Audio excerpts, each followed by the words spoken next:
Assalamualaikum warahmatullahi wabarakatuh. Perkenalkan, nama saya Risma Hoyaina, mahasiswa Pendidikan Bahasa dan Sastra Indonesia, Fakultas Keguruan dan Ilmu Pendidikan, Universitas Islam Sultan Agung Semarang. Setelah sebelumnya saya membacakan sebuah cerpen yang berjudul Laki-laki Sejati karya Putu Wijaya, kali ini saya ingin membacakan sebuah cerita rakyat dari Kabupaten Rembang, yaitu asal-usul Kabupaten Rembang. Oke, langsung saja kita mulai. Asal-usul Kabupaten Rembang. Pada zaman dahulu, ada saudagar kaya yang bernama Dampo Awang. Ia berasal dari negeri Cina.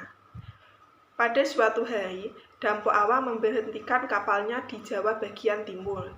Dampo Awang sangat senang dengan daerah itu, dan dia berniat untuk menyebarkan agamanya di sana.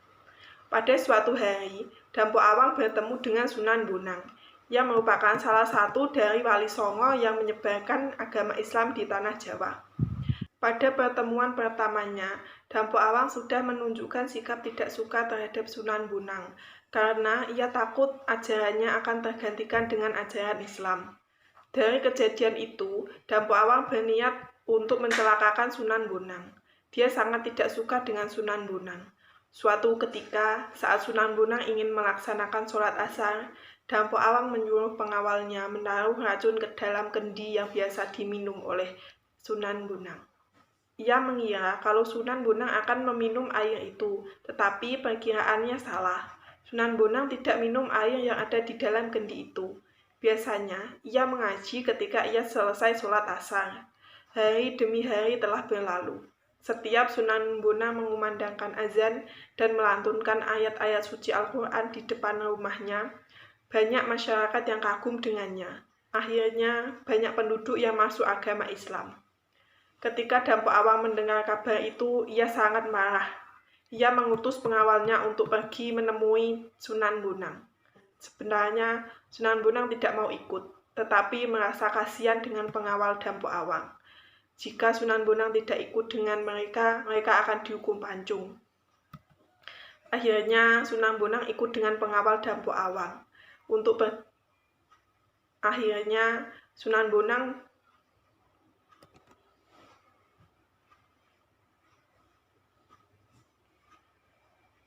Assalamualaikum warahmatullahi wabarakatuh.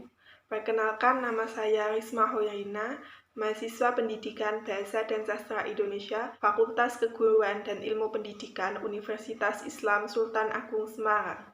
Setelah sebelumnya, saya membaca sebuah cerita pendek yang berjudul Laki-laki Sejati karya Putu Wijaya. Kali ini, saya ingin membacakan cerita rakyat dari Kabupaten Rembang, yaitu asal-usul Kabupaten Rembang. Langsung saja kita mulai. Pada zaman dahulu, ada saudagar kaya yang bernama Dampo Awang.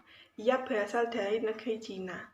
Pada suatu hari, Dampo Awang memberhentikan kapalnya di Jawa bagian timur, dan dia sangat menyukai daerah itu dan berniat untuk menyebarkan agamanya di sana.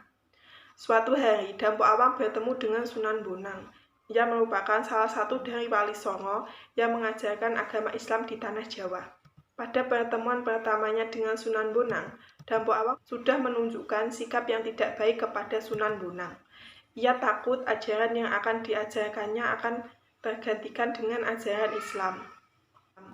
Dari kejadian itu, Dampo Awang berniat untuk menyelakakan Sunan Bonang. Dia sangat tidak suka dengan Sunan Bonang. Suatu ketika, Sunan Bonang ingin melaksanakan sholat asar. Dampo Awang menyuruh pengawalnya menaruh racun ke dalam kendi yang diminum oleh Sunan Bonang.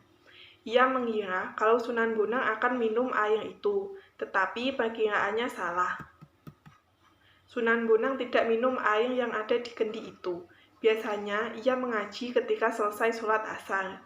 Hari demi hari telah berlalu.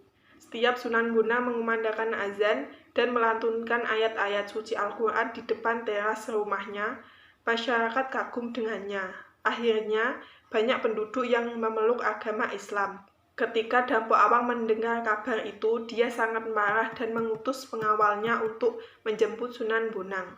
Sebenarnya, Sunan Bonang tidak mau ikut dengannya, tetapi dia merasa kasihan dengan pengawal Dampo Awang. Jika Sunan Bonang tidak ikut dengan mereka, mereka akan dihukum pancung. Akhirnya, Sunan Bonang ikut dengan pengawal Dampo Awang untuk pergi ke rumah Dampo Awang. Awalnya, Dampo Awang menjamu Sunan Bonang dengan sangat baik. Di balik kebaikan Dampo Awang itu, dia menyimpan rasa benci kepada Sunan Bonang. Dampo Awang menjamu dengan memberikan macam-macam buah segar dan air yang sangat dingin. Di tengah-tengah perjamuan itu, Dampo Awang meminta Sunan Bonang untuk pergi dari daerah tersebut, tetapi Sunan Bonang menolaknya. Dia tidak ingin meninggalkan daerah tersebut. Mendengar jawaban itu, Dampo Awang sangat marah. Mukanya memerah. Dampo Awang menyuruh pengawalnya untuk menyerang Sunan Bonang. Tetapi Sunan Bonang bisa mengalahkan pengawal Dampo Awang. Dampo Awang tidak terima dengan kekalahannya. Dia kembali ke negeri asalnya dan kembali untuk membalas kekalahannya. Ketika ia sampai di tanah Jawa, betapa terkejutnya dia, karena seluruh penduduk itu sudah memeluk agama Islam. Dampo Awang sangat marah. Ia mencari Sunan Bonang. Saat Dampo Awang bertemu dengan Sunan Bonang, dia langsung menyerangnya.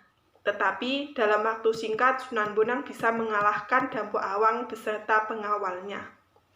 Kemudian, Dampo Awang diikat di dalam kapalnya, lalu Sunan Bonang menendang kapal tersebut, sehingga kapal tersebut berceceran kemana-mana. Sebagian dari kapal itu ada yang di laut. Dampo Awang menyebut kalau bagian itu kerem, yang artinya tenggelam, sedangkan Sunan Bonang menyebutnya dengan kemambang, yang artinya terapung. Kemudian, lama-kelamaan, penduduk memanggil daerah tersebut dengan sebutan Rembang yang berasal dari kata kerem dan kemambang. Kini, daerah tersebut telah menjadi suatu kabupaten yang ada di Jawa Tengah. Jangkarnya sekarang berada di Taman Kartini, sedangkan layar kapal berada di batu atau biasa disebut dengan watu layar.